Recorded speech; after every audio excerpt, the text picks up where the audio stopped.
Vamos dar continuidade com a nossa quartas numéricas com o palestrante externo convidado, Marcelino Guedes Gomes, que é engenheiro mecânico pela PUC do Rio de Janeiro e possui mestrado em Engenharia Civil pela COP da UFRJ e MBA em Gestão de Conhecimento Estratégico pela PUC do Paraná.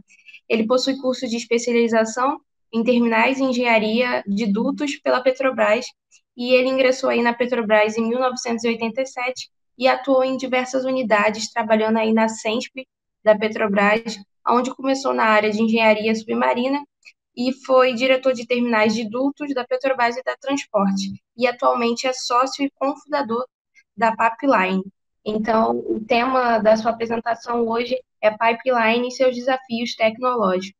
Marcelino, tudo pronto para a apresentação?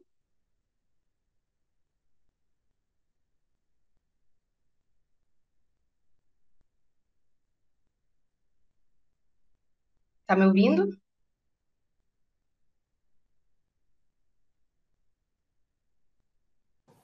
Agora botei o som. Está mutado. Agora eu estou escutando, vocês estão me escutando também? Está ouvindo, Marcelino? Alô? Ok. Então vou tentar agora botar minha apresentação. Sim, estamos escutando. Agora sim. Vamos lá. Tá ok. Ok. Já estão vendo aí?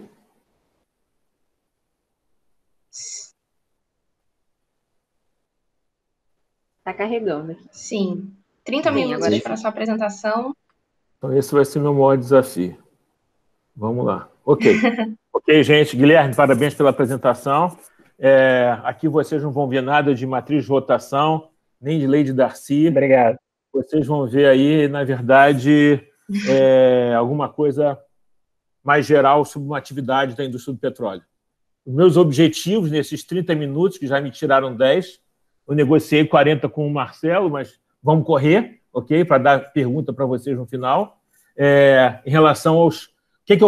qual o objetivo, né, dessa minha fala com vocês hoje?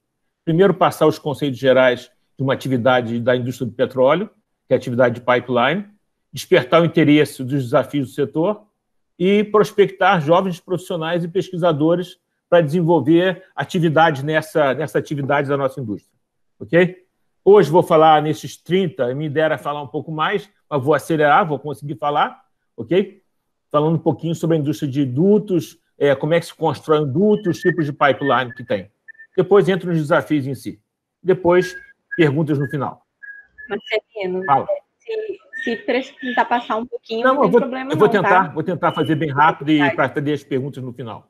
Ok? Então, começando falando um pouco da nossa indústria de petróleo, e aí já o Guilherme, já um conhecedor desse negócio, o pessoal da área de produção atua num negócio chamado upstream. É o pessoal ligado à área de produção, à área de plataforma, à área de reservatório.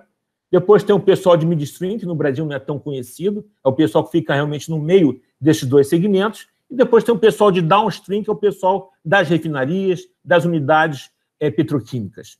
E o pessoal do meio fica com o quê? Fica com os dutos, com as unidades de processamento de gás, com toda a parte de tancagem, toda a parte de transporte por navio, por caminhão, por trem. É todo o pessoal responsável pela logística. Como é que pega o petróleo, o gás, no topo de uma plataforma e bota isso numa refinaria para ser processado. Depois, como é que se tira da refinaria e bota no mercado.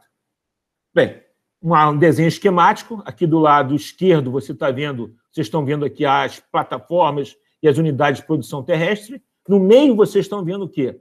Os dutos, os navios, os caminhões e as unidades de processamento de gás natural ou de tratamento de petróleo. E do lado direito, que é na outra extremidade, você está vendo o pessoal da área petroquímica e o pessoal de refino. Nós estamos falando da área de dutos, que fica exatamente nessa meiota entre esses dois segmentos. Um pouco da história, né? Duto nasce com a indústria do petróleo, com certeza eles conheciam nada de permeabilidade, nada de lei de Darcy, quanto menos de shale gas e shale oil, né? Então, mas lá já começou o duto, já para fazer o que? Uma logística mais eficiente do transporte de petróleo. Em 1942, os Estados Unidos já tinha 96 mil quilômetros. Durante a Segunda Grande Guerra e depois da Segunda Grande Guerra, teve um grande boom do consumo de energia. principalmente nos Estados Unidos. E hoje os Estados Unidos têm 450 mil quilômetros, Rússia tem 300 mil quilômetros, e o Brasil tem em torno de 25 a 26 mil quilômetros só de dutos. É pouco por uma razão histórica, geográfica e muito mais por causa do uso de cabotagem, por causa do nosso litoral, e a nossa população está localizada na costa brasileira. Só para vocês terem uma ideia de malha de dutos nos Estados Unidos, aqui pegando Canadá e Estados Unidos, aí só oleodutos. Oleodutos são os dutos de líquido. Aí a malha de gasodutos, uma malha impressionante. Aqui a malha brasileira, que na verdade essa aqui é a malha da Petrobras, do sistema Petrobras, com destaque para a região centro-oeste brasileira, onde tem a maior concentração de dutos, porque é onde tem o maior consumo, e temos dutos também no meio da floresta amazônica, ok? Que é um grande desafio para nós brasileiros e para a Petrobras também. Bem, aqui como é que se constrói um duto terrestre? Vou passar também muito rápido, mas muito para vocês entenderem o processo dessa atividade da indústria do petróleo. Então, faço passo a passo. Então, o que você faz? Você começa a construção dos dutos como? Isso aqui é um desenho esquemático, onde você vai ter que abrir uma estrada, fazer uma vala, fazer o duto do lado, depois lançar esse duto na vala. Então, vamos fazer como se fosse um filme aqui, bem rápido, para explicar para vocês. Então, você tem, na realidade, uma área original, né, nativa, e você precisa abrir aproximadamente 25 metros de seção transversal para você atuar durante a construção. Mas você precisa, geralmente, em torno de 10 metros de forma permanente para você instalar o seu duto. Então, você vai abrir essa faixa, que é chamada em inglês de right of way. Você abre essa faixa como se fosse uma estrada, ok? Prepara, então, todo o terreno para a construção. Depois você vai preparando, e o terreno nem sempre ele é plano, ok? Então, vocês estão vendo aqui que ele dependendo do local, do país, pode ser bem acidentado, que é um grande desafio. Depois você vai fazer a abertura da vala, que é esse rasgo no solo. Tem várias formas de você fazer isso. Depois você vai fazer toda a logística de você pegar os tubos, que são geralmente de 6 ou 12 metros, que você traz do porto, traz da fábrica, e vai botando em clareiras ao longo da faixa do duto, que é um negócio realmente complicado, essa logística. Você vai concentrando esses tubos em umas clareiras que você prepara, ok? Esse cara, com certeza, gosta de duto. Esse também gosta, ok? E esse gosta muito mais ainda, ok? É só para contextualizar que duto tem uma questão estratégica. Isso eu tenho uma palestra específica para falar sobre a geopolítica dos dutos no mundo. Os lugares que você mexe em fronteira, muitas vezes você mexe porque você quer passar um duto. Às vezes você cria uma guerra civil no país porque um país quer passar um duto e o outro não quer que por ali passe um outro duto para suprir um determinado mercado. Então, quando você fala de duto, você está falando de transporte de energia.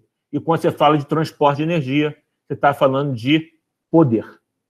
Bem, aí depois você pega os dutos, você tem áreas que eles são inundadas, então você precisa fazer um contrapeso, e você faz isso com a concretagem, para você gerar um peso morto, okay? Em áreas que são inundadas, em áreas alagadas.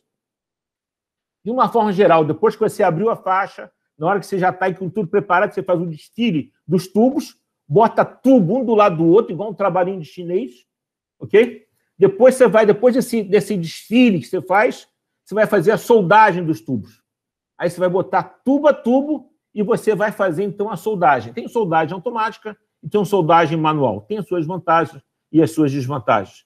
Aqui, no caso, vou mostrar as soldagens, neste caso, nos dutos terrestres, vou mostrar a soldagem manual. Então, você vai fazendo toda a soldagem, tubo a tubo, ok? Muitas vezes em situações complicadas de posição, em locais que você precisa ter um acesso, às vezes, difícil. Aqui é um sistema americano, onde cada picape dessas é quase uma empresazinha que vai ganhando pela sua produtividade da solda, nas juntas de campo, ok? Essas cabaninhas que vocês estão vendo aí para você fazer o controle da atmosfera, da soldagem e da junta de campo.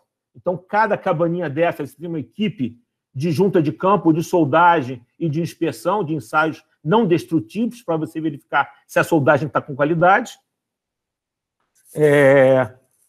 Alguém controla, por favor, meu tempo? Só para depois eu tenho um controle mais do que eu vou falando.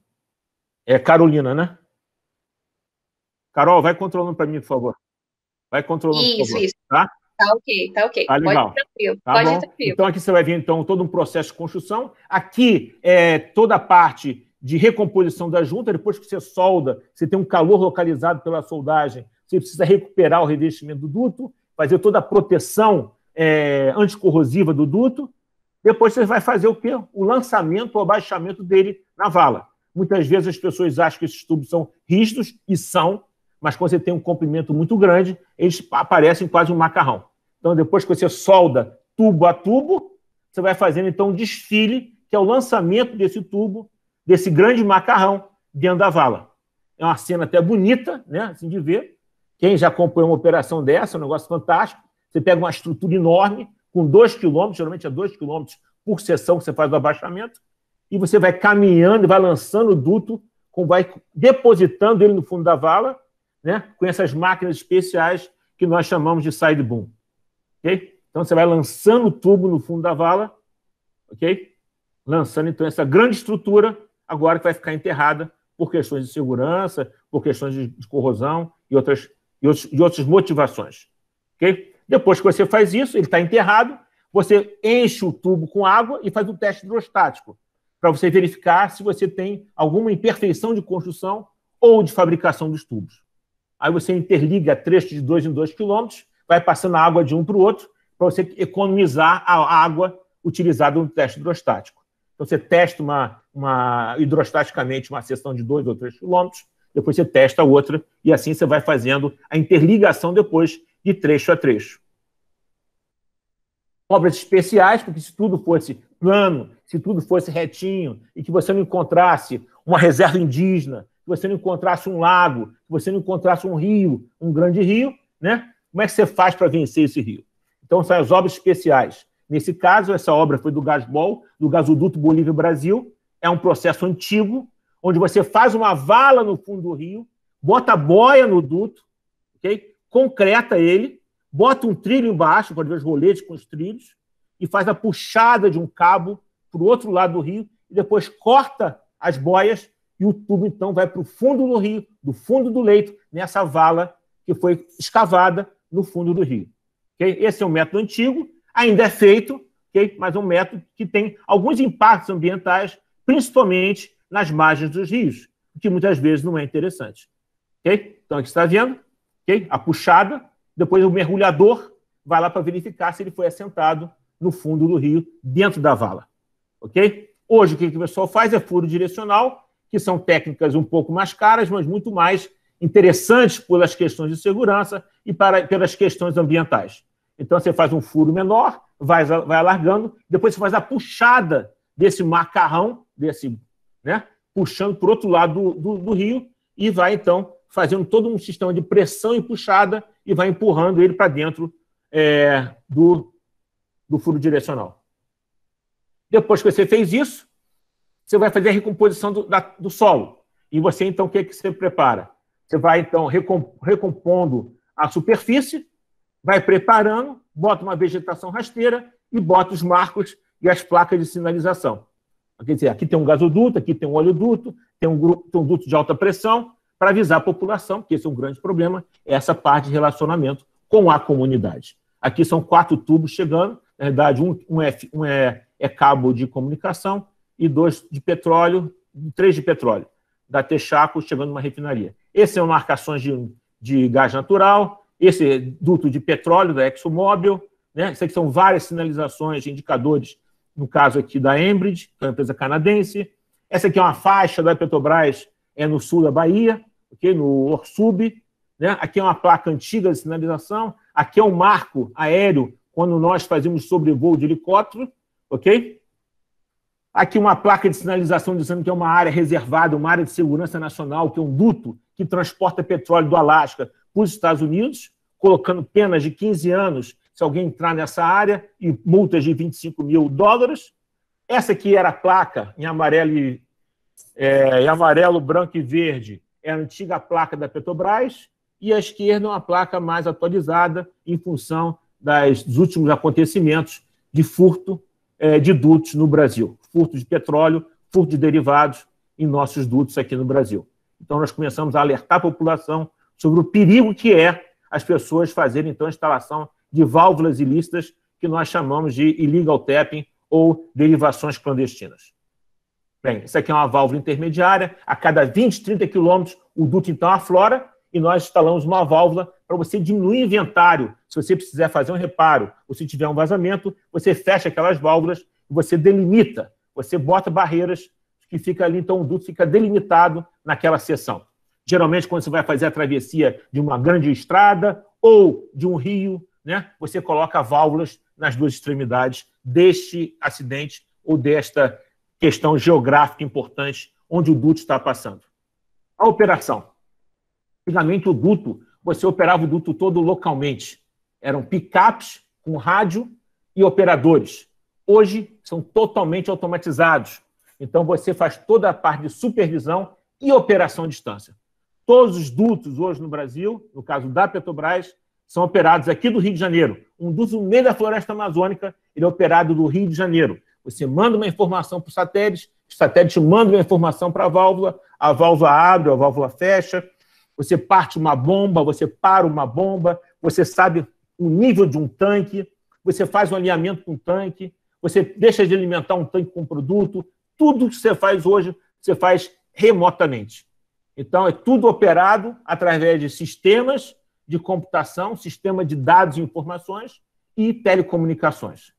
Uma grande malha, né, de comunicações e de toda uma parte de sensoriamento, de supervisão e operação à distância.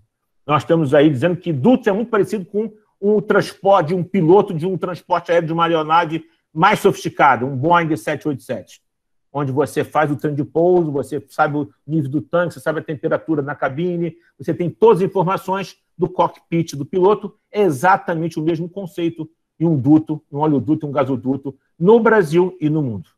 Então, você faz toda a sua operação remota e você vai fazendo isso nas salas de controle.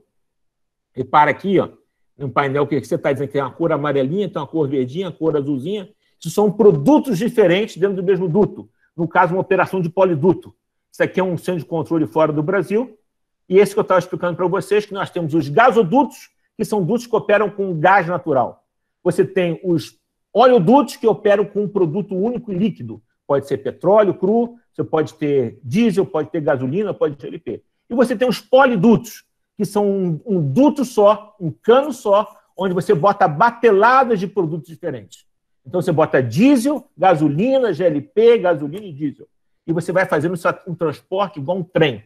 À medida que aquele trem vai passando na cidade, do Rio de Janeiro você abre uma válvula e enche um tanque numa cidade, num terminal, com um determinado produto. À medida que o tanque vai andando, vai chegando em outro terminal, em outra cidade, você faz um alinhamento e vai carregando, então, o produto de acordo com a programação do consumo daquela região. Tudo isso de forma remota. E sempre com a preocupação numa atividade de dutos, que a atividade de dutos, quando ela falha, ela vai atingir pessoas e o meio ambiente. Sempre. Então, a preocupação com o duto é exatamente na hora de você ter um problema de um acidente. Porque se falhar, você vai atingir pessoas e o meio ambiente. Então, na dúvida, nós temos um lema, na dúvida, sempre pare.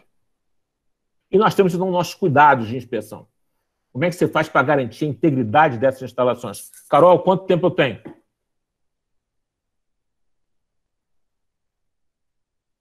Tá no tempo, tá tranquilo. Tá tranquilo. Pode continuar. Então, vamos embora. Então, qualquer coisa eu interrompo. Tá bom. Então, tá bom. Inspeção. O que a gente faz com a inspeção? Inspeção, para você garantir que a integridade estrutural do duto é te dar a garantia de você botar pressão naquele elemento.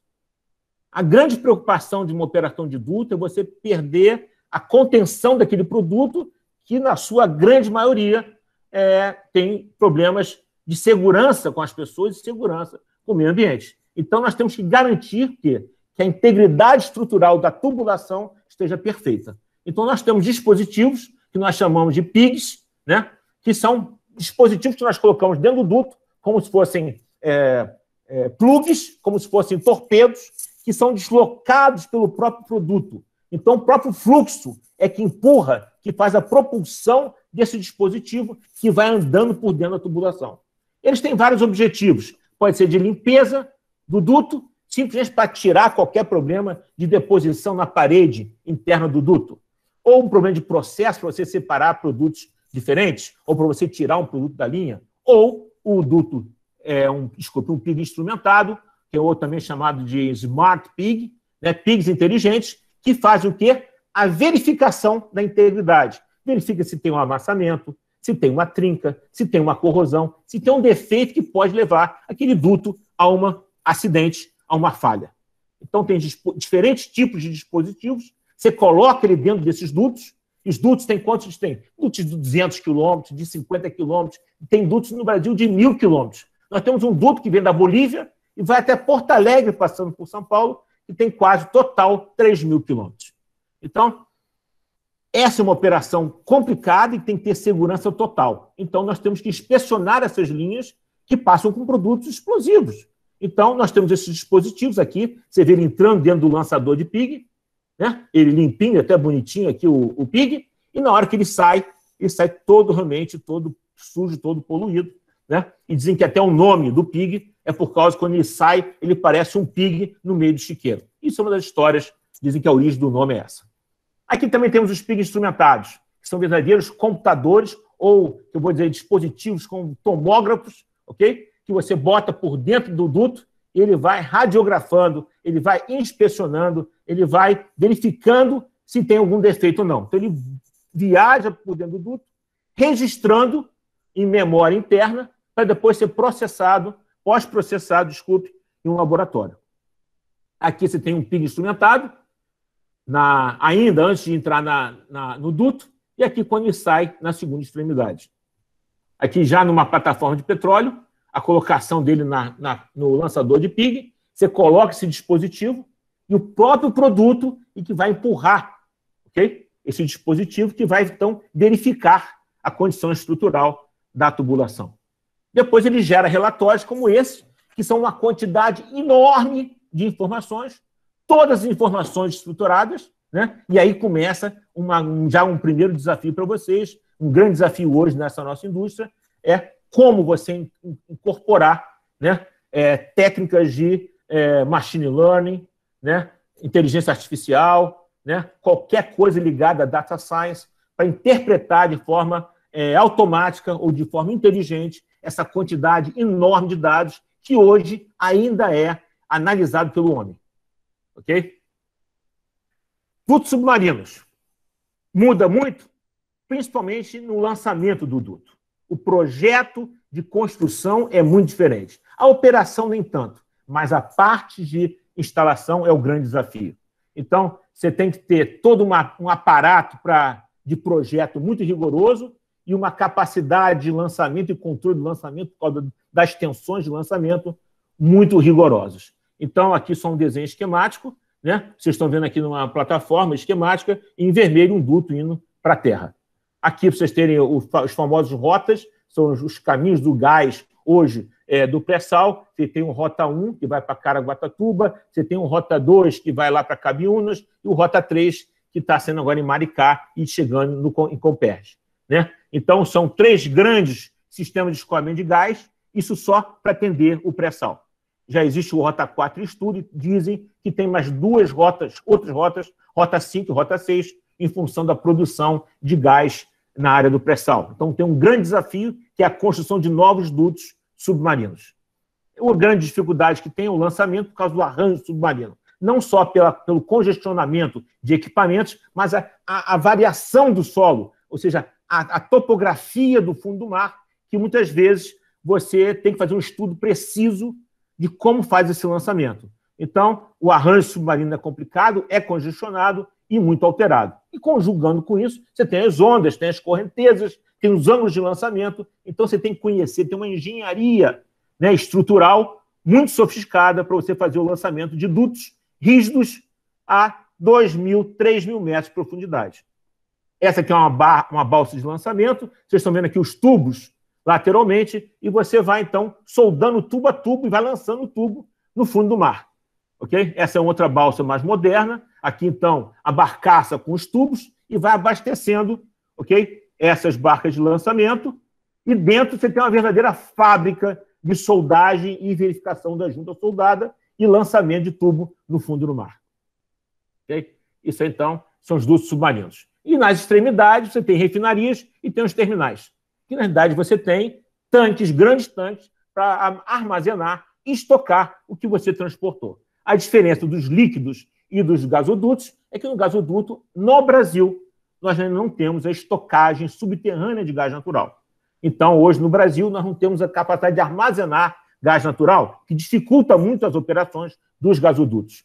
Já na área de líquido, nós temos tancagens nas extremidades, são os terminais. Esse é o terminal de São Sebastião, no litoral norte de São Paulo, né? E aí outros terminais, de Guararema, em São Paulo, e esse no exterior do Brasil, com esse domo para garantir que não vai entrar água e não vai contaminar.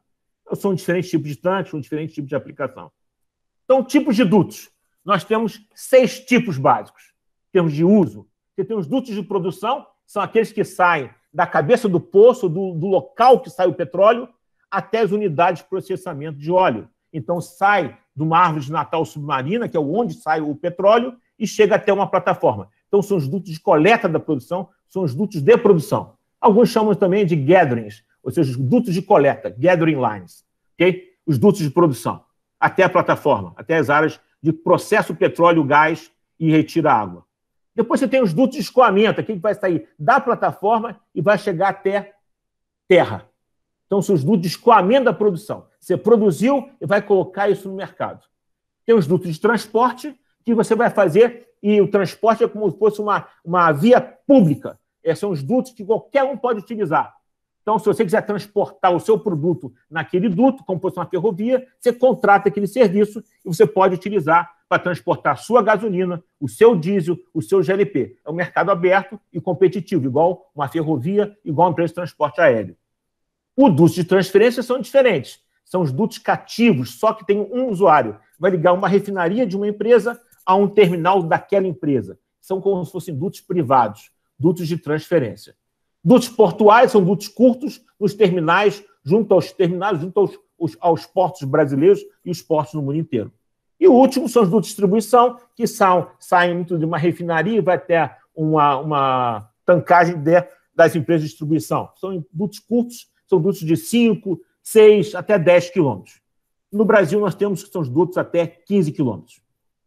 Bem, terminamos a primeira etapa aí da nossa apresentação, para apresentar o que é atividade pipeline, e agora vamos nos desafios da nossa atividade.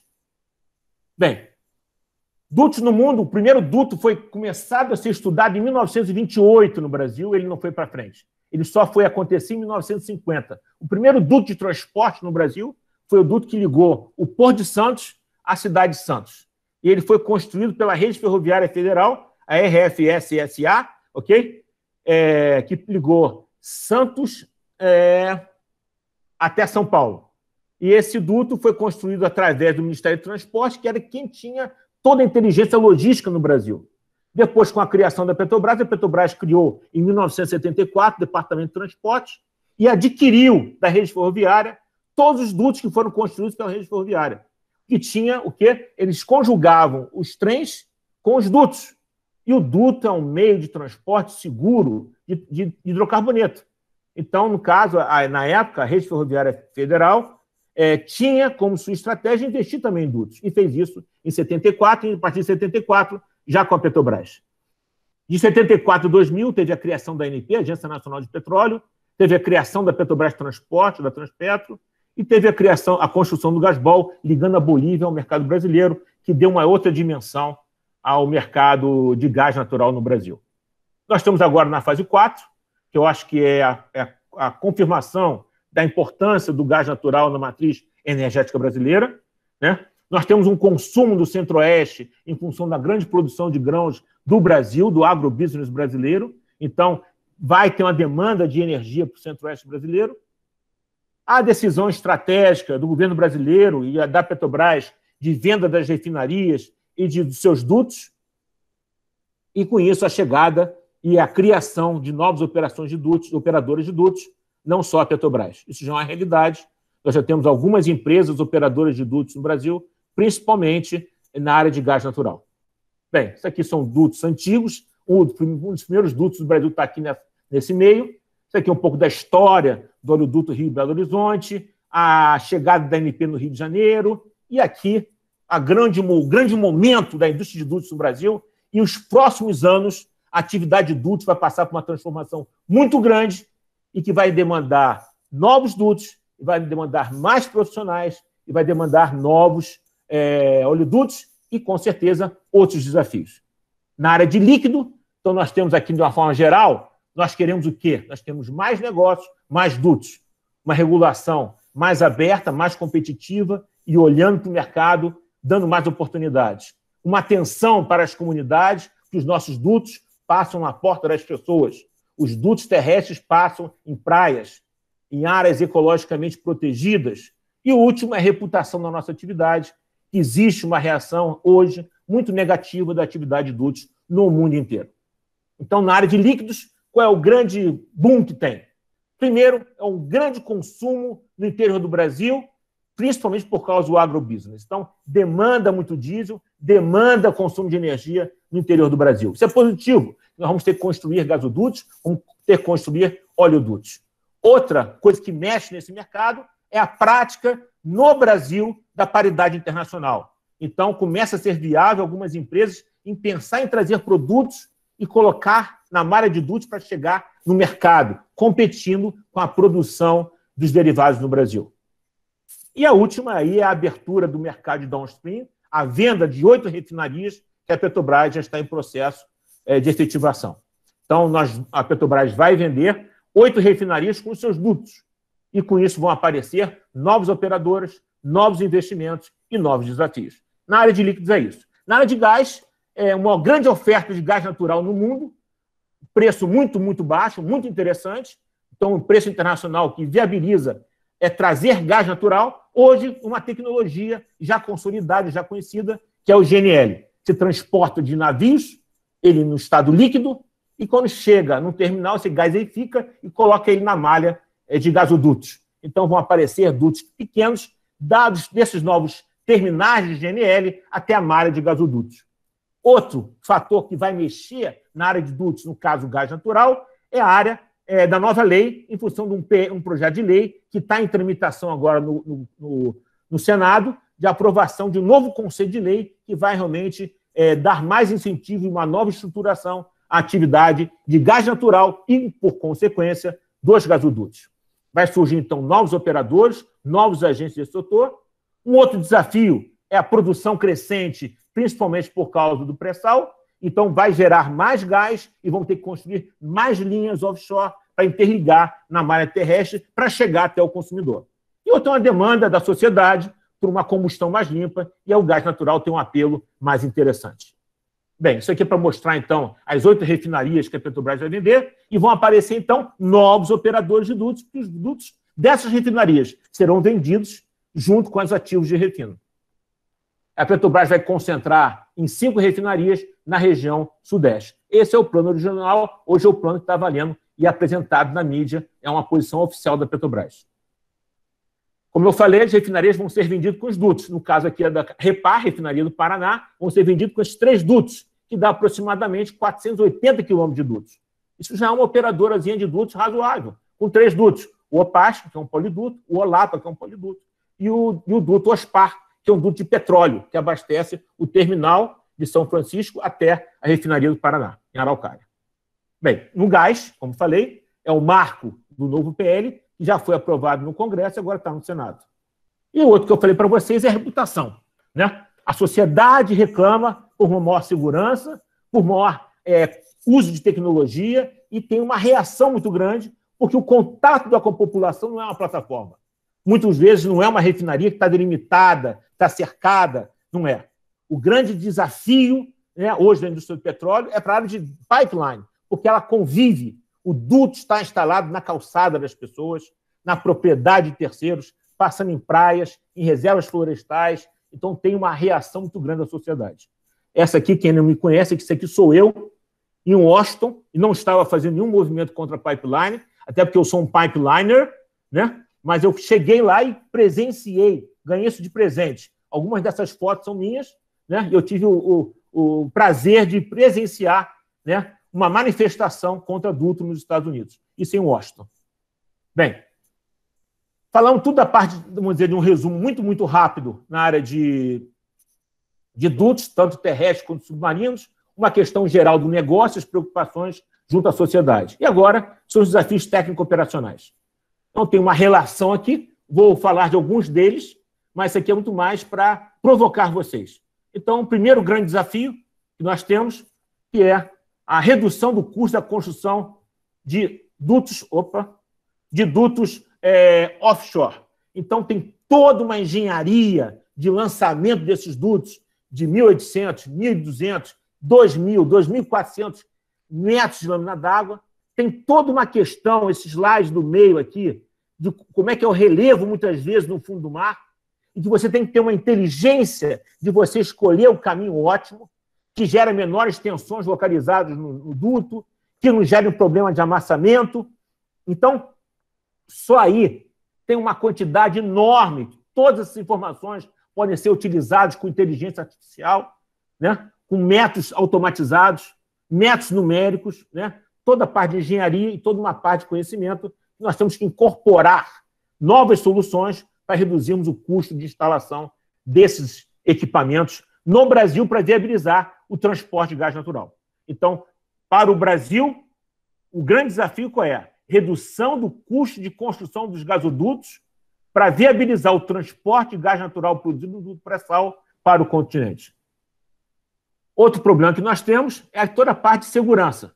Então, o gerenciamento de risco, toda a parte de classes de locação e regulação, legislação, e um negócio que chegou novo no Brasil, deve ter uns 6, 7 anos, que é o problema de furto nos dutos ou derivações clandestinas. Isso aqui que vocês estão vendo é uma faixa de dutos na cidade de São Paulo, na periferia de São Paulo. O que vocês estão vendo aqui não é uma rua, isso aqui nada mais é do que uma faixa de dutos da Petrobras. Então, vocês imaginam que não é você fazer o gerenciamento de risco, fazer uma operação de um duto de gasolina passando no meio dessa população. Então, tem um desafio muito grande em toda a parte de combate à derivação clandestina e outros dispositivos tecnológicos que nós temos que incorporar, né, para buscar uma operação mais segura. Então, toda a parte de gerenciamento de risco, toda a parte de entendimento de classe de locação e, por último, as derivações clandestinas. Quem não conhece derivação clandestina, na realidade, a criminalidade vai lá e instala uma válvula no seu duto, no duto, no caso aqui da Petrobras, e faz o carregamento para um caminhão ou para uma casa clandestina e abastece isso em tonéis. Isso aqui é uma derivação clandestina real. Então, nós temos que ter... Isso aqui é um caminhão que foi pego no México, um bitrem, ok? Aqui é a mangueira que interliga uma válvula clandestina que estava carregando esse caminhão. Aqui, então, uma preocupação que nós temos que ter, que é o gerenciamento de risco em função dessas novas variáveis, como mitigar isso, como botar essa operação no nosso controle e como reduzir o risco de acidentes e perda de vidas.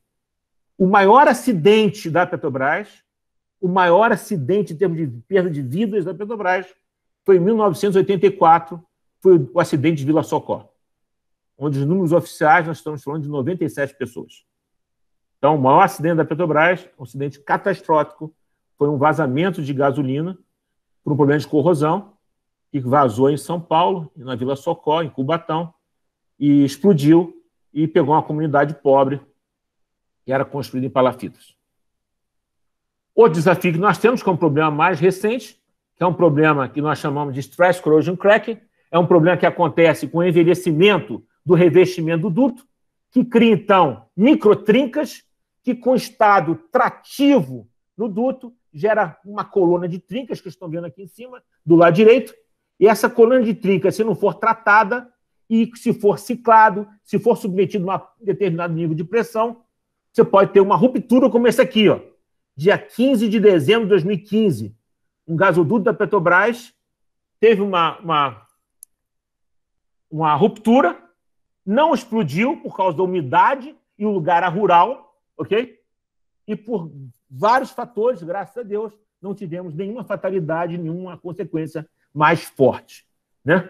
Mas esse problema surge, então, no Brasil em 2015, muito recente, um problema que já acontece nos dutos, principalmente no Canadá, e por causa de um problema do revestimento e envelhecimento dos dutos, e um problema de propagação, criação de microtrincas, que nós chamamos de stress corrosion cracking. Estou falando muito rapidamente e até de uma forma muito simples, de um problema que é muito, muito sério. Outro desafio que nós temos é a redução do custo, que nós chamamos de PIG instrumentado, que são dispositivos que nós colocamos dentro dos dutos, que passa radiografando, inspecionando os nossos dutos. Então, esses são equipamentos, são caros. Nós já temos tecnologia no Brasil. Essa foto superior direita aqui é no Centro de Tecnologia de Dutos, é um centro de tecnologia privado, okay, que está aberto para qualquer parceria com universidade, núcleo de estudo, okay, que poderia buscar uma integração, né, para desenvolver uma ferramenta ou um método numérico de interpretação desses resultados, ou incorporação de inteligência artificial, utilizando uma tecnologia de machine learning e acompanhando e criando conhecimento de tal forma que nós pudéssemos baixar significativamente o custo dessas operações. Um grande custo dessas operações é o custo de interpretação dos resultados, que é feito por homens profissionais e com muita experiência. Outro desafio que nós temos, que são as detecções de vazamento, sistemas de detecção de vazamento. Então, nós temos várias tecnologias, todas elas numéricas, todas elas interpretação de imagem, interpretação de padrão, interpretação de variáveis. O primeiro é o Real-Time Transient Modeling, que, na realidade, você monitora pressão, temperatura e vazão em duas extremidades. Você simula, né, com modelos numéricos e compara o real com o simulado. Quando você percebe um desacoplamento do que está simulado com o que está acontecendo, você alerta, né, ao operador, dizendo, olha, pode ser que você tenha um vazamento. Okay? Essa técnica é amplamente utilizada e tem um grande problema, que é falso alarmes, mas é amplamente utilizada. Outra técnica que tem é uma chamada Negative Pressure Wave, que você tem dois sensores de pressão muito bem calibrados, isso a nível de hora atômica, eles são sincronizados a nível de relógio atômico, e quando você tem um vazamento, uma ruptura num ponto, existe uma propagação de onda negativa dentro do duto, e esses dois sensores recebem esses sinais com intensidades diferentes em tempos iguais. Então, ele sabe, então, por aquele tipo de sinalização, ele consegue detectar e localizar o vazamento. É uma técnica que cresceu muito e tem uma grande aceitação e que precisa de aperfeiçoamentos. Numérico, informações estruturadas e que hoje demanda muito investimento ainda. Um outro sistema que tem é a fibra ótica, né, que é a Fiber Optic Cable. E esse Fiber Optic aqui, ele é uma fibra ótica que tem do lado do duto. E quando, então, tem uma vibração, um ruído absorvido pela fibra ótica, as unidades que estão na extremidade interpretam aquele sinal e dizem, então, a localização e o tipo de acidente que está acontecendo. Se é uma escavação, se é uma tentativa de instalação de uma válvula, ou se é um vazamento de ruptura do duto, e consegue, então, detectar.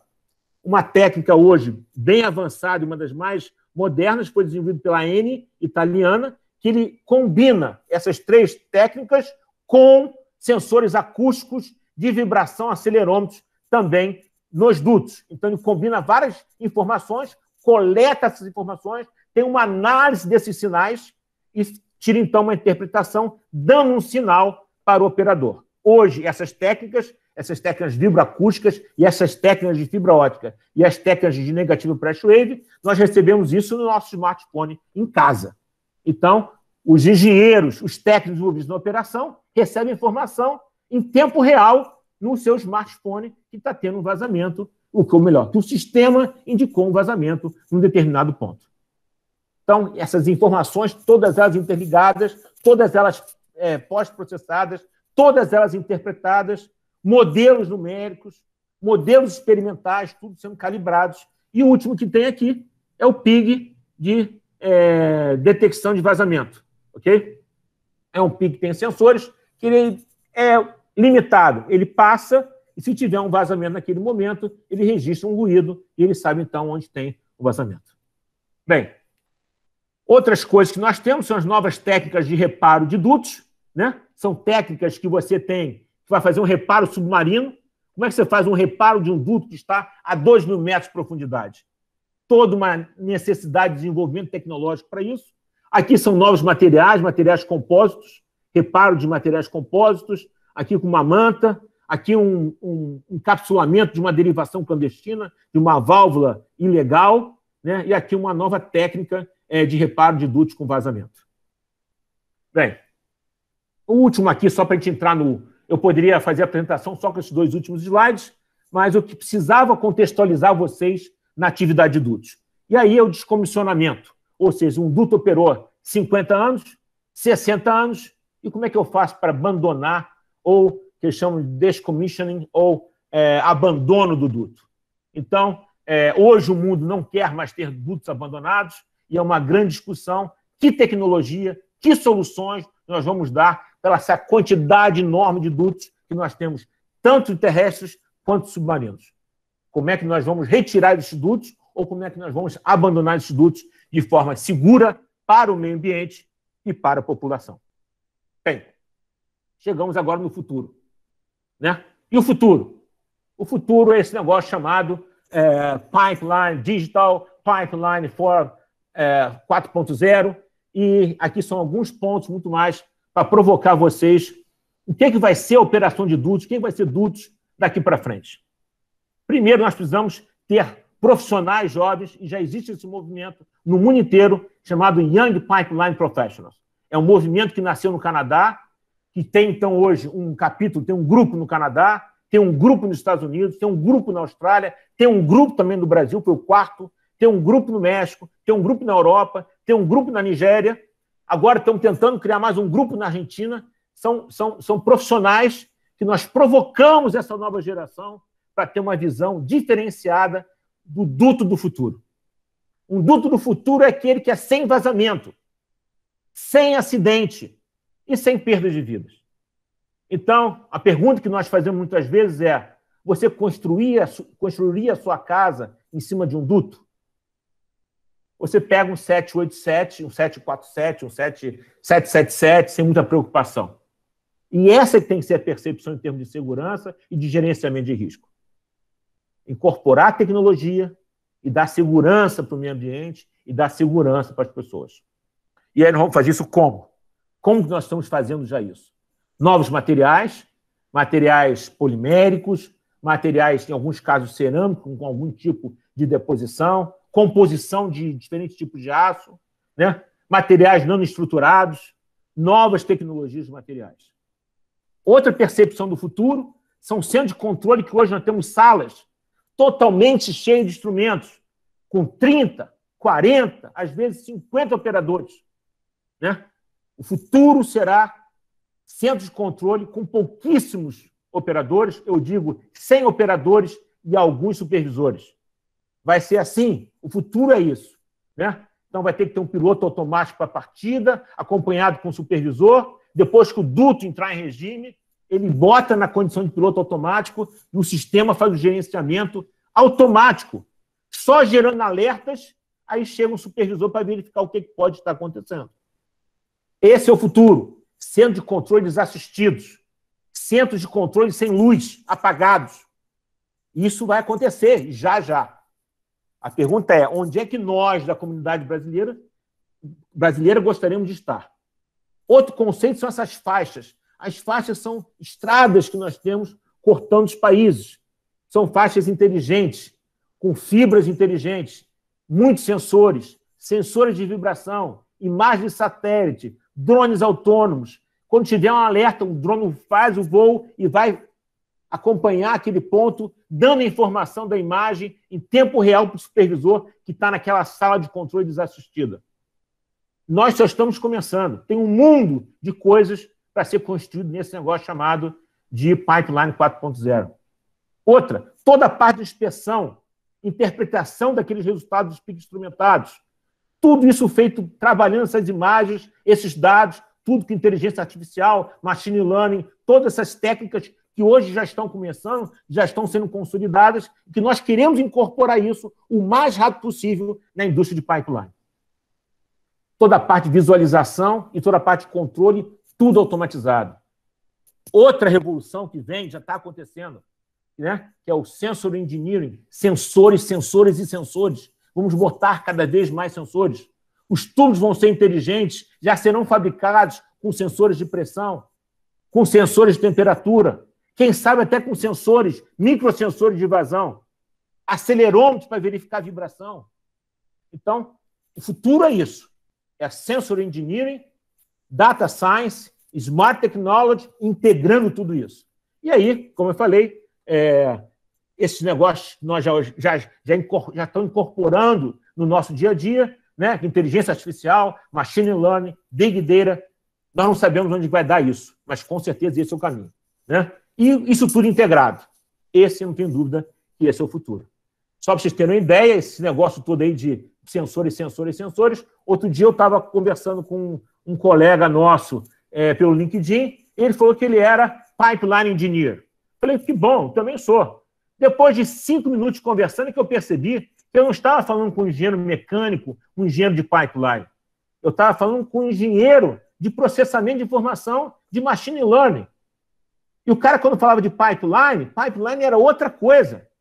E era exatamente esse negócio chamado de machine learning, data pipeline, software code pipeline, tudo ligado a tratamento de informações, tratamento de dados, tratamento de imagens, isso gerando uma base de conhecimento para auxiliar no nosso dia a dia, da nossa vida e da nossa operação. Bem, chegamos no final, não sei quanto tempo eu consumi, mas temos algum tempo para algumas perguntas e me coloco à disposição de vocês. Então, pessoal, agradecer o Marcelino pela palestra, pela palavra, e aberto aí para as perguntas.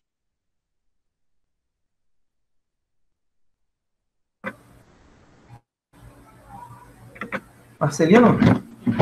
Ok, quem fala? Oi, é o Marcelo. O Marcelo. Tudo bem? Tudo jóia, cara. Então, algumas coisas me chamaram a atenção aqui, que eu anotei algumas coisas, mas todas elas, assim, eu esbarrei no mesmo questionamento. No caso de um estudo ou de uma proposta de solução de algum problema, a gente teria um acesso razoavelmente fácil aos dados. Por exemplo, a Petrobras, ela costuma liberar dados, por exemplo, como você falou, de vibração, para a gente tentar detectar um padrão anormal, alguma coisa assim? Marcelo, eu acho que esse é um dos grandes desafios, mas eu acho que com parceria, ou seja, definindo o que a Petrobras estaria recebendo em troca na oferta dessa base de dados dela, eu não vejo problema nenhum, né? Eu tenho certeza que os meus colegas que estão lá hoje, entendendo que vão ter um ganho no aperfeiçoamento da sua operação ou de um aperfeiçoamento de uma base de conhecimento, eu não tenho dúvida nenhuma. Esses dados, Marcelo, a grande maioria, eles são dados estruturados, são informações estruturadas. Então, você tem lá anos e anos de pressão, anos e anos de vazão, e você tem situações que você tem registro das condições reais de vazamento. Então, um valor muito grande em termos de informações, que em função do tipo da atividade, eles estão todos estruturados, são todos digitais, estão todos eles dentro do padrão. Então, em termos de tratamento de informação, tratamento de dados, é um negócio fantástico, né? Teras e teras de informação. Aí você fala, e isso é só nessa parte de operação, no caso de detecção de vazamento? Não. Na parte, por exemplo, de interpretação dos resultados de pico instrumentado, né? Aquilo ali é um tomógrafo que anda numa velocidade. Ele não tem um determinado tipo de comportamento único.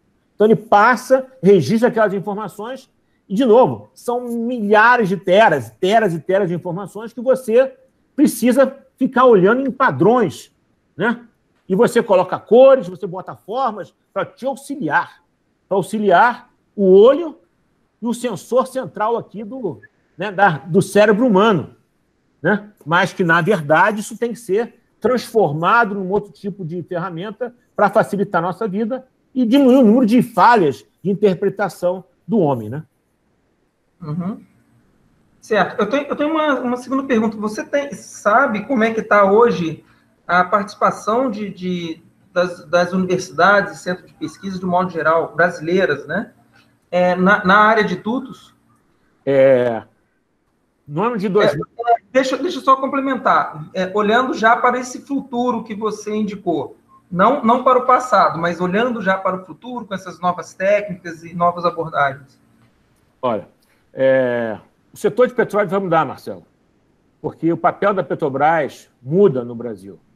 A Petrobras deixa de ser uma empresa, um player global, para ser um player local médio, mediano. Okay? E isso vai diminuir também a sua participação em todo o seu investimento e participação junto à Academia Nacional. Então, em compensação, chegam outros parceiros. Muitas vezes, parceiros esses com seus centros de tecnologia fora. Mas vão surgir também empresas operadoras de dutos no Brasil. Então, nesse cenário, eu acho que vão surgir novas oportunidades, vão surgir novos agentes. Mas eu digo para você o seguinte, a Petrobras começou a provocar o setor da Academia Nacional, das universidades, né, para pensar em dutos a partir do ano de 98, com a criação de um negócio chamado PRODUT, Programa Tecnológico de Dutos, no SEMPES. E, a partir dali, foi criado no SEMPES uma cultura local de pipeline. Mas agora, com a venda desses ativos, tem uma tendência de diminuir de importância dentro do sistema Petrobras, mas o problema que hoje nós temos de segurança operacional, segurança de vida das pessoas e, né, o que hoje nós temos de uma capacidade de disponibilizar dados, porque esses dados estão lá há 10 anos, 15 anos. Em quase todas as nossas atividades nós temos uma quantidade muito, muito, muito grande de informações. Okay? Dados e informações. Então, eu acho que hoje a atuação, eu posso dizer para você que ainda é pequena. A Petrobras fez um esforço a partir do ano 2000, quando teve o acidente da Baía de Guanabara.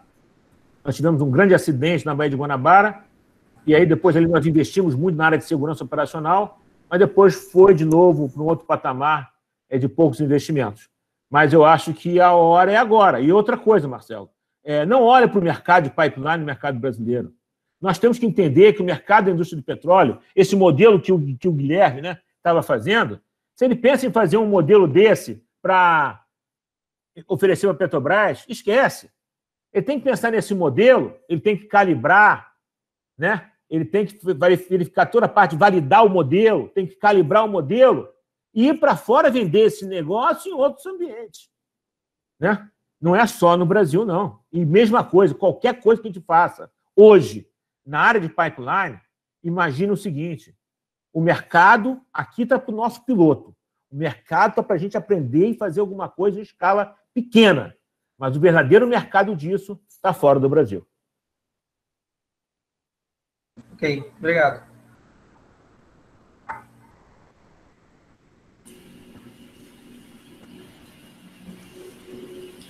Tem espaço para mais uma pergunta, não? Sim, claro. Mais perguntas, claro. Com licença, parabenizar os palestrantes, acho que foi muito enriquecedor. Eu não entendo muito, eu não sou profundo na parte de matemática, conheço um pouquinho aí de pipelines também, aprendi muito com o Marcelino e aproveito esse enfoque técnico para fazer uma pergunta que é uma interpretação minha para confirmar se está correto ou não e pedir para o Marcelino aprofundar um pouco.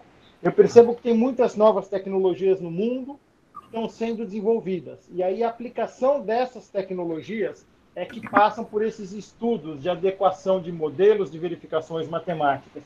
Então, eu acho que existem uma infinidade de novas ferramentas, individualmente e quando associá-las e trabalhar em conjunto, mas falta ainda, ou tem ainda muito espaço para se desenvolver estudos pontuais na aplicação dessas tecnologias. Ou seja, você tem um pique inteligente que coleta uma infinidade de dados, mas o tratamento desses dados ainda não tem um processo de inteligência automatizado. Você tem drones sobrevoando tudo, mas você ainda não tem uma associação do drone voando com a interpretação de imagem comparativa, se considerando diferentes câmeras, diferentes quantidades de luz. É correta essa interpretação? Ou seja, ainda tem para a academia e desenvolvimento de modelos uma oportunidade enorme de associar as tecnologias à aplicação prática. É esse o momento? Ricardo, olha só, o que você falou é verdade, né? O que tem assim, de uma grande dificuldade que tem, eu vou misturar um pouco a pergunta do Marcelo com a sua colocação. a quantidade que tem de informações, muitas delas estão na mão dos operadores. E o que poderia ser feito é buscar uma parceria dessas ferramentas que tem, né, para serem desenvolvidas, calibradas e validadas, com essa base de dados desses operadores. Mas eu quero aproveitar a tua pergunta e falar sobre o CTDUT. O CTDUT é um centro de tecnologia de DUT que tem no Brasil, que foi construído com dinheiro do governo federal, que, na verdade, é um DUT escola.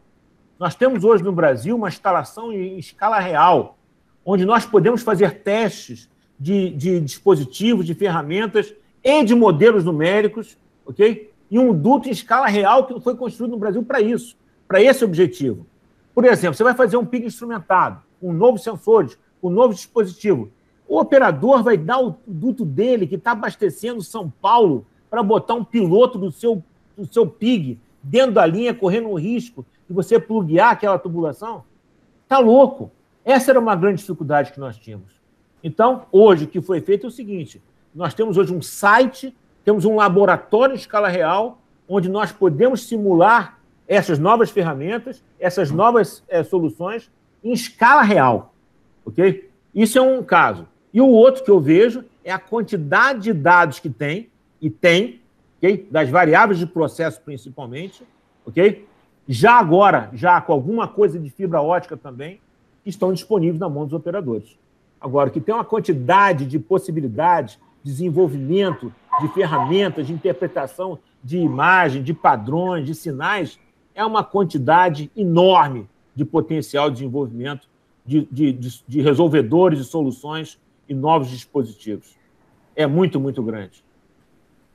Só complementando um pouquinho a pergunta, Marcelino, quando você fala nós, só para esclarecer para quem está um pouco mais distante, na questão do CTDUT, quem é que pode usar o CTDUT? Tem que ser uma academia? Como funciona? Acho que se você puder dar uma explicação rápida, porque muitas vezes o CTDUT é interpretado como uma instalação que é da Petrobras ou que é exclusiva. Qual a facilidade, o que precisa para operar lá? Se puder explicar rapidamente. CTDUT é um centro de tecnologia privado, aberto, ok? Sem fins lucrativos, ok? Que ele tem hoje sócios da academia, você tem sócios da indústria, tem sócios de entidades de fomento, ele é totalmente aberto para universidades, para escolas, para empresas, ok? E ele é totalmente participativo, colaborativo, ok? Na realidade, ele hoje é gerido, né, por associados, ok? E colaboradores que se dedicam lá ao centro. Então, é um centro de tecnologia privado. E hoje trabalha em parceria com as universidades e com as empresas, e qualquer empresa, qualquer universidade, qualquer escola técnica pode utilizar aquelas instalações. Obrigado. Opa, Marcelino, tudo bem? Fala, Romulo. Obrigado, assim, desculpa se for até um pouco ingênuo, tá? Mas uma delas é a respeito da distância, se existe, né, uma distância ótima entre esses sensores da Negative Pressure Hoje, as empresas... Wave, você falou, se tem alguma coisa relacionada com essa... Isso. Hoje, as empresas estão utilizando... Sim, essa seria a primeira... Vou responder a primeira. A primeira é o seguinte: hoje as empresas estão ofertando no range de 30 a 50 quilômetros, né? Algumas, as mais rigorosas e que têm múltiplas funções, colocam em 10 quilômetros. Então, a italiana, a Eni, está falando de 10 em 10 quilômetros. Algumas empresas trabalham com 30 e tem algumas empresas com bons resultados também, que chegam em 50 quilômetros. Então, aí eles colocam esses transdutores de pressão super especiais, né, com o relógio alinhado a nível de relógio atômico, ou seja, eles estão na mesma hora, né, na mesma hora, e esse é o grande segredo, e com transdutores de pressão super sofisticados. E eles conseguem, então, colocar esses equipamentos a 50 quilômetros de distância.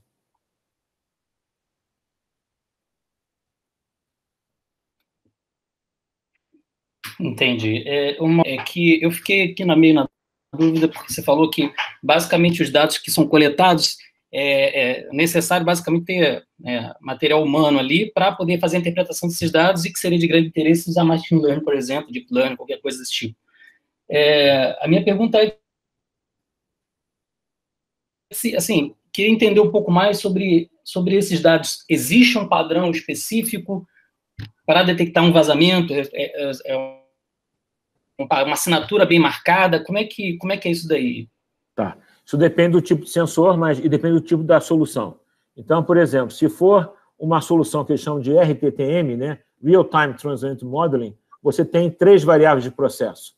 Aí você tem lá os valores numéricos, tem gráficos, né, tem assinaturas, tem padrões, né, que é pressão, vazão e temperatura.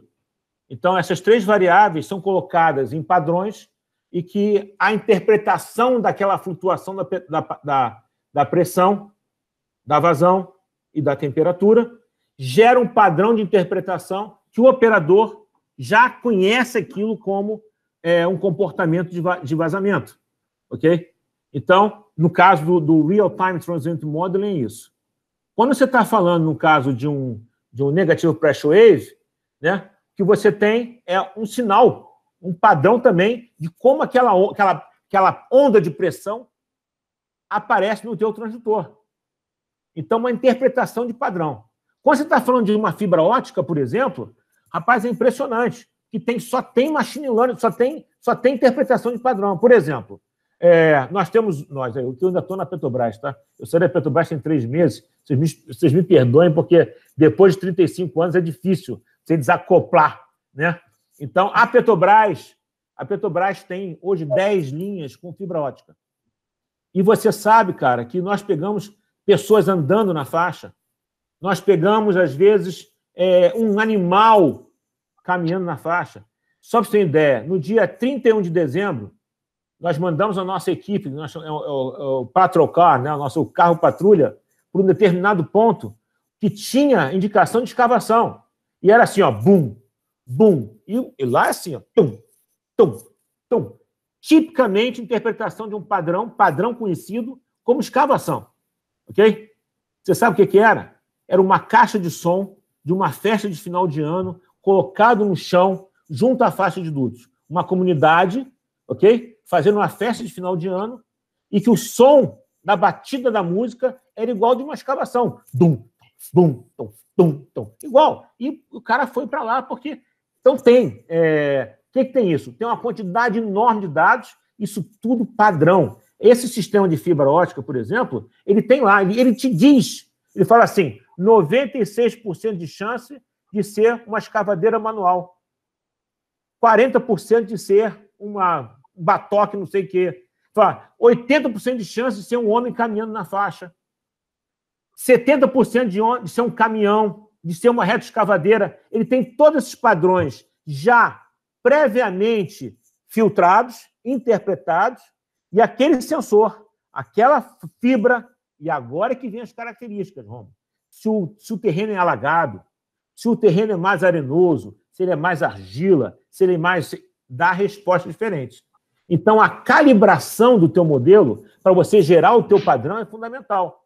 Então, você vai aprendendo com aquela fibra, naquele terreno, com aquele duto. E depois de um tempo, a máquina já aprendeu.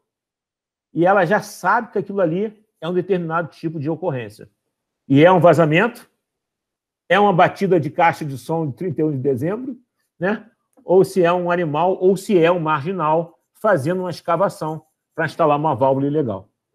Então, tem uma infinidade. Isso na área de faixa, mas você pode pensar também na interpretação de pig instrumentado. Por exemplo, nós estamos provocando agora alunos, professores, pesquisadores, para nós tentarmos desenvolver aqui um pigzinho mais barato. Nós temos pigs nacionais, nós temos empresas de pigs no Brasil, mas nós estamos pensando em fazer um pig calibrador. Então, nós queremos botar muita inteligência digital, né? Chamar alunos, chamar pesquisadores, e vamos fazer um pigzinho simples. E vamos começar a incorporar novas tecnologias neles. E vamos rodar onde? Lá no CENTIDUT, né? Vamos colocar professor, aposentado, aluno, juntar esse pessoal e vamos começar a fazer coisas diferenciadas na indústria de pipeline. surgiu uma outra questão, que é o seguinte: você falou que o volume de dados é muito grande, mas o volume de dados que é muito grande, eu queria saber se eu sei que o armazenado mas assim, eu digo, o medido pelo sensor, é um volume de dados muito grande? É muita informação? O medido. Se você falar de pressão, temperatura e vazão, nós temos isso de 20 anos. Nós temos essas assinaturas de 20 anos desses dutos. Então, aí você fala, não, mas eu só quero da ocorrência do vazamento, eu só quero um determinado tipo de ocorrência. Aí você vai ter que selecionar as datas, as horas que tiveram aquilo e pegar esses dados, mas são todos eles armazenados. Né? Agora, se você pegar assim, eu não sei hoje, não conseguiria te dizer quanto gera uma rodada de um PIG de detecção de trinca, mas quando um PIG passa, ele gera a unidade de tera, cara. Okay? Então, você tem um duto de 100 quilômetros, né? E quando você pega a memória massa dele, tira lá do PIG, leva para o laboratório e joga isso para ser processado, é uma quantidade enorme de informações. A quantidade de sensores que tem o PIG, as correlações que ele faz, é uma quantidade muito, muito grande. Hoje, as empresas de PIG instrumentado já geram para você esses gráficos, esses desenhos, esses padrões de cores e gráficos e tudo que você vê. Mas, em cima disso, quem tem que começar, mas quem interpreta, quem diz se aqui tem uma corrosão, isso aqui é uma corrosão interna, isso aqui é uma corrosão externa, se isso aqui é uma trinca, isso é um homem, cara. Ainda é um homem. Várias empresas no mundo estão caminhando para incorporar sistemas inteligentes de aprendizado com esses dados, ok? Para gerar análises automáticas. Só para você ter ideia, Rômulo, a parte de sobrevoo... Porque, basicamente... Fala. Basicamente, eu estava perguntando isso porque eu imagino que, então, que esses dados sejam esparsos, né? Digamos assim, deve ter um ruído, mas se acontece alguma coisa, deve ter um sinal bem localizado em alguma parte, mas, em geral, ele é um sinal esparso. Né? Tem poucas medidas ali diferentes ali, mas, no geral, é tudo zero, digamos assim, ou ruído. Pode ser. Seria uma coisa mais ou menos por aí? Mas vou dar um exemplo, por exemplo, de imagem de drone ou imagem de satélite. Você tem 100 km de dutos de uma faixa e você quer verificar a mudança do padrão do terreno. Né? Então, o que ele faz? Toda vez que o satélite passa ali, ou você faz um sobrevoo de drone ou um sobrevoo de helicóptero, você filma aquilo com coordenadas georreferenciadas. Então, você tem a mesma foto daquelas coordenadas. E você compara padrão com padrão, vai empilhando. Okay? Até a hora que o sistema percebe que tem uma variação ali. Aí ele fala, engraçado, aqui não tinha esse caminho para chegar no duto. Aí ele pega aquilo e te dá um destaque para aquilo. Aí você fala, quilômetro 32,7 tem uma variação de cor do solo. A outra fala, construção junto à faixa. Peraí, construção junto à faixa no meio de uma área rural? O que aquele cara está construindo lá? Né? Então, isso é feito hoje de forma automática por satélite. Você pode contratar, mas só para essas coisas macro pega muito bem. Eu quero pegar se o cara instalou uma válvula, se ele mexeu naquela grama e se ele consegue ter aquela precisão. Então, aí a resolução da foto tem que mexer, okay? Na frequência. Então, tem muita coisa para ser incorporada em termos de conhecimento. Mas as informações hoje já estão disponíveis. Você pode pegar uma faixa de duto e voltar no tempo que o satélite passou por ali, cara. O satélite passou por ali e ali você tem a informação, você vai lá e paga. Ok? Certo? Então, tem muita coisa para ser feito, muita ferramenta para ser desenvolvida. Entendi. E é um mundo, cara. Um mundo que vai ser totalmente diferente nesse negócio de pipeline. Quer ver outra coisa interessante? Você fazer batimetria de fundo para você saber o caminho ótimo de você lançar um duto submarino. Você faz a batimetria e fala, por onde eu lanço um duto para ter um determinado tipo de comportamento? Para gerar um menor risco de amassamento, para gerar menor nível de spam, que é o duto suspenso. Então, ele faz a batimetria, que diz o alvo, que diz a saída e a chegada. E fala assim, qual o melhor traçado? Você sabe quem faz isso hoje? É o homem.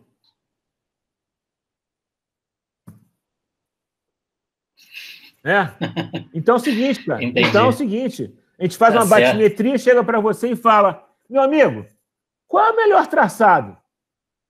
Aí você vai dizer, mas quais são os variados? Quais são as condições de contorno? Quais são as suas demandas? Quais são as, né? Você quer menor raio de curvatura? Aí você começa a incorporar tudo. E aí você vai gerando uma ferramenta fantástica, que é o seguinte, imagina, né, a COP, aí não é COP não, né? Vocês são Instituto de... Vocês não são COP, vocês são Instituto de Tecnologia e Informação? Não, é Instituto de Matemática, mas Departamento de Ciência da Computação. Ok, Departamento de Ciência da Computação da UFRJ, fazendo uma proposição na próxima OTC em Houston, que é o seguinte, lançador ótimo de caminho de duto submarino. Fantástico.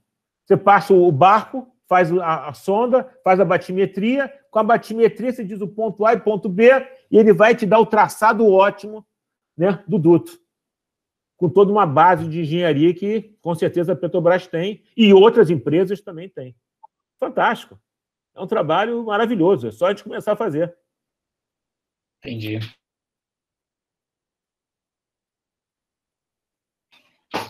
Interessante, muito legal. Calma nessas informações que você passou aí. Muito obrigado aí pela apresentação e pela disponibilidade de responder as perguntas. Não, eu estou aqui para isso, cara. Posso perguntar rapidinho? Guilherme, claro que sim, olha só. Tempo. Não, se você quiser, a gente pode conversar sobre lei de Darcy, a gente pode conversar sobre matriz de rotação, só não pode botar o Marcelo para verificar se eu estou falando besteira. Não, tranquilo. Tá bom. Bom, na verdade, algumas perguntas que eu ia fazer, o Marcelo e o Rômulo já fizeram, então eu só queria entender dois pedacinhos que eu anotei aqui. Você estava falando aí sobre essas válvulas em dutos que estão colocando. Eu moro em Caxias, né? Então tem a refinaria aqui. Eu lembro que até teve um acidente de um cara que estava tentando roubar o combustível ali, aí explodiu na mão dele, queimou ele todo. E eu lembro que algum engenheiro que estava dando a entrevista da Petrobras falou que ele realmente não tinha como identificar isso a tempo de chegar alguém lá e falar para o cara não fazer, porque antes de mais nada era perigoso para ele. E eu lembro que você mostrou uma foto, né, do duto, de uma estrada de duto passando no meio de uma comunidade, você chegou a falar de passar numa reserva indígena. A minha pergunta é a seguinte, são duas, né? Essa primeira é se existe alguma legislação a respeito disso, ou seja, não pode construir perto dessa área, as pessoas ignoram, ou se simplesmente o duto passa por onde tem que passar e se tiver alguma coisa no meio, abra esse caminho, ou se desapropria as pessoas que estão ali. E uma outra coisa, aproveitando rapidinho, só para fazer de uma vez, você falou da venda de certas refinarias, traria novos players para o mercado brasileiro, de distribuição. A minha pergunta aí vira como consumidor final. Isso barateia o combustível de alguma forma ou somente melhora a distribuição dessa matriz energética para dentro do país? Vou começar pela segunda, tá? A segunda é o seguinte, cara. O país chamado Brasil é um país que não tem espaço para amadores, né? Então, seguinte, nós não sabemos, eu não consigo responder essa pergunta com toda a clareza. Eu vou dizer para você como brasileiro e como as leis convencionais. Se você tiver uma maior concorrência, você, a princípio, você vai ter o consumidor ganha. A concorrência quando você não gera um monopólio privado, né? Pior do que um monopólio público é um monopólio privado. Okay?